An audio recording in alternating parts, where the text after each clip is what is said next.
안녕하십니까. 제1장 나란 무엇인가 라는 주제로 첫 시간을 진행하겠습니다.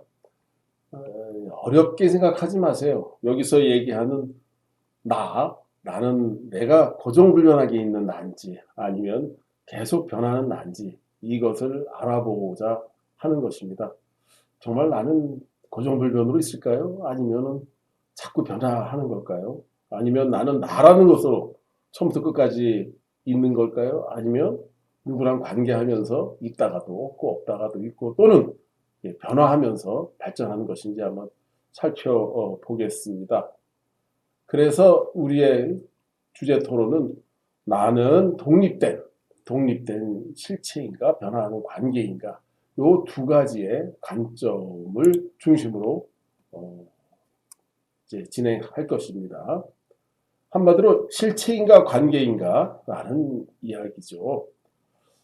자, 한번 이제 넘어가 보겠습니다.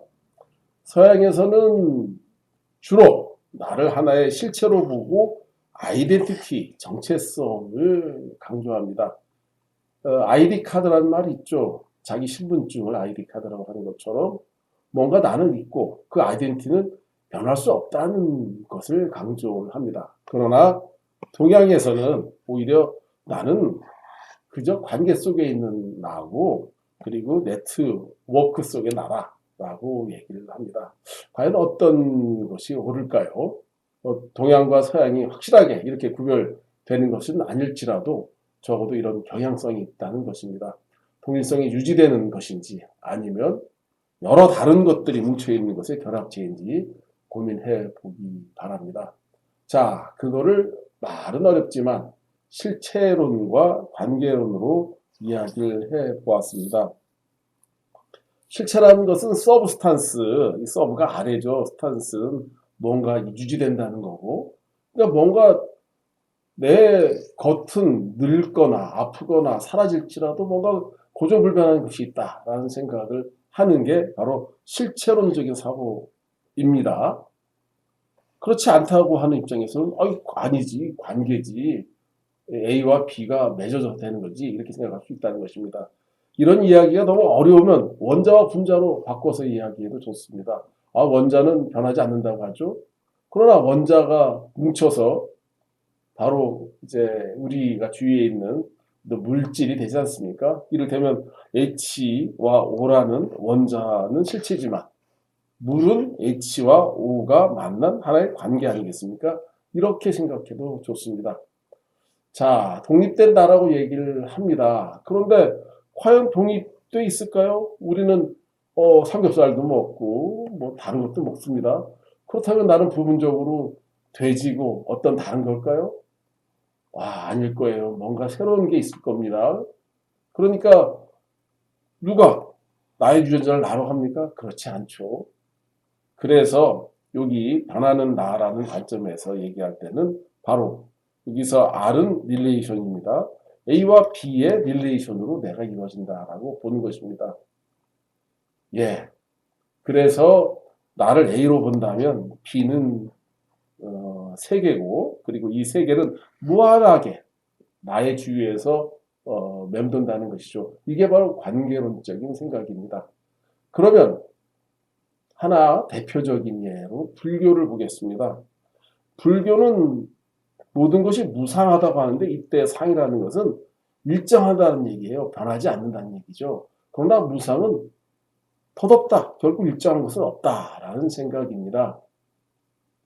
다시 말해서 고정된 거, 불변하는 건 없다는 생각이죠.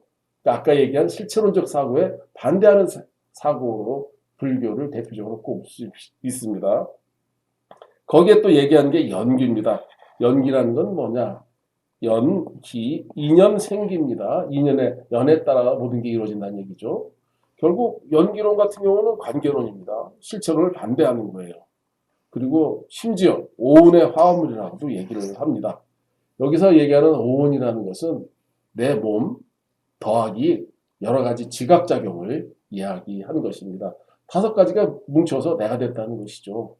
그래서 불교에서는 모든 것이 연기이기 때문에 나와 남이 다를 바가 없다고 생각하고 따라서 평등을 주장합니다. 당시 신분제 사회였던 인도에서 불교는 그것을 반대했기 때문에 큰 반향을 일으켰습니다. 그러나 불교 1000년 이후에 인도는 다시 신분제 사회로 돌아갔습니다. 바로 이런 것을 깨닫기 위해서 우리는 수행을 합니다. 그래서 그 수행을 통해서 우리는 해탈을 이뤄내죠. 왜? 우리의 고통은 뭐냐? 결국 나를 고집하기 때문에 생긴다는 거예요. 그래서 그것을 깨우치면 우리는 해탈할 수 있다. 그리고 해탈의 방법으로 이렇게 참선, 오늘날로 말로 한다면 명상을 하는 것입니다. 한 재밌는 예를 들어보겠습니다. 우리 신채호 선생 독립운동 열심히 했죠. 그러면서 늘 이 큰 나와 참나를 강조합니다. 작은 나는 죽지만 큰 나는 죽지 않는다. 이렇게 얘기를 합니다. 결국 큰 나로 살아보자. 그리고 큰 나는 조국 독립을 위해서 싸우는 자다. 이렇게 얘기를 합니다. 그래서 그 큰 나는 죽지 않으니 그런 나를 생각하라는 이야기를 합니다. 자, 여러분도 간혹 내가 나답지 않다고 느낄 때가 있을 겁니다. 그때의 나는 뭐고, 그리고 그걸 바라보는 나는 또 누구인지 그 작은 나와 큰 나를 한번 돌이켜보기 바랍니다. 예, 나와 나를 둘러싼 세계에 대해서 이런 얘기도 있습니다. 기화라는 얘기도 합니다. 기가 뭡니까? 이 우주에 충만한 에너지죠. 그래서 원기라고도 합니다. 그 원기가 뭉치면 살고 흩어지면 죽는다고 얘기를 해요. 그거를 기화, 변화할 때 화자를 써서 기화라고 합니다. 그리고 이런 걸 명사화시켜서 일기론이라고 하는데 결국 이런 사고방식에서는 모든 생명은 기의 뭉침이고 흩어짐입니다. 따라서 모든 것이 기화이기 때문에 슬퍼할 일이 없다는 것이죠. 그래서 소요, 유, 이게 같은 뜻입니다만 바로 이런 흩어짐과 뭉침의 세상에서 논일자, 나를 잊자라고 얘기를 합니다. 나를 고집할 게 뭐 있냐? 즐기면 되지라고 얘기를 합니다. 여기에 장자의 우화가 있습니다. 장자의 아내가 죽었는데 아이고 화분을 거꾸로 뒤집어 놓고 장단을 두드리고 있어도 친구가 너무 심하지 않냐 했더니 나도 울었어 처음에는. 그러나 우리 그 아내가 드디어 변해서 이 세계로 돌아간 건데 이 우주로 돌아간 것인데 왜 내가 울고불고 해? 라고 하면서 오히려 노래를 부르자라고 주장을 합니다. 자, 이렇게 장자 같은 책은 이소우화 같은 겁니다. 이 우화란 말 자체가 장자에서 나온 말이에요.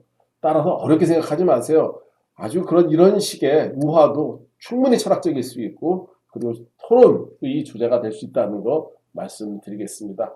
자, 어려운 얘기 같지만 쉬운 얘기입니다. 도덕적 자아라는 얘기가 뭐냐? 도대체 내가 누구냐 이거예요. 어른들은 그때 그러던 아니라고 얘기를 해요. 근데 난 벌써 덩치도 커졌고 얼굴도 바꾸고 그 어른도 날 못 알아보는데 그래도 그걸 기억해서 나를 나라고 합니다. 결국 뭐냐? 나는 지금의 나와 과거에 내가 벌린 일로 이루어지고 있다는 얘기죠. 그래서 나는 나와 나의 일로 이루어졌다는 거 얘기합니다. 나는 나의 과거이자 경력입니다. 그래서 나는 나와 나의 잘잘못이라는 거. 그래서 여기서 평판이라는 얘기를 해보겠습니다. 사람들이 나를 무엇으로인가 평가를 해요. 바로 이 평판에 따라서 나는 나쁜 사람이기도 하고 좋은 사람이기도 합니다. 좋으면 아주 호평이라고 하고 나쁘면 악명이라고 얘기를 하죠. 자, 그래서 평판이 중요한 것이고 나는 결국 남이 평가함으로써 또 내가 됩니다. 자, 이런 용례를 한번 보기로 하겠습니다. 요 자아관이 강한 게 실체관입니다. 그리고 무아관이 강한 게 관계론입니다. 그리고 기와로선 전체를 봅니다. 그리고 이 자아관에선 아주 맨 나중에 남는 어쩔 수 없는 것을 강조하고 무아에서는 흐름을 강조하고 기와에서는 한 덩어리다 이렇게 얘기합니다. 서양어에서 individual은 뭡니까? divide 아닙니까? 이는 부정이고 더 이상 쪼개지지 않는 개인을 중시하는 반면 불교에서는 마음의 흐름을 강조하고 이렇게 장자 같은 경우는 우리는 모두 하나의 기로 이루어졌다 얘기를 합니다. 이게 바로 서양 철학, 불교, 장자를 특징적으로 얘기를 합니다. 장자의 일기관, 아까도 얘기했죠. 모두 일기의 모임이다. 이겁니다. 계절의 변화처럼 일기의 순환이니까 삶과 죽음도 슬퍼할 이유가 없다는 이야기입니다. 요 주제 마무리는 이 원문에 다 나오니까 한번 해보기 바랍니다. 이걸 한번 해보면 정리가 잘 될 것입니다.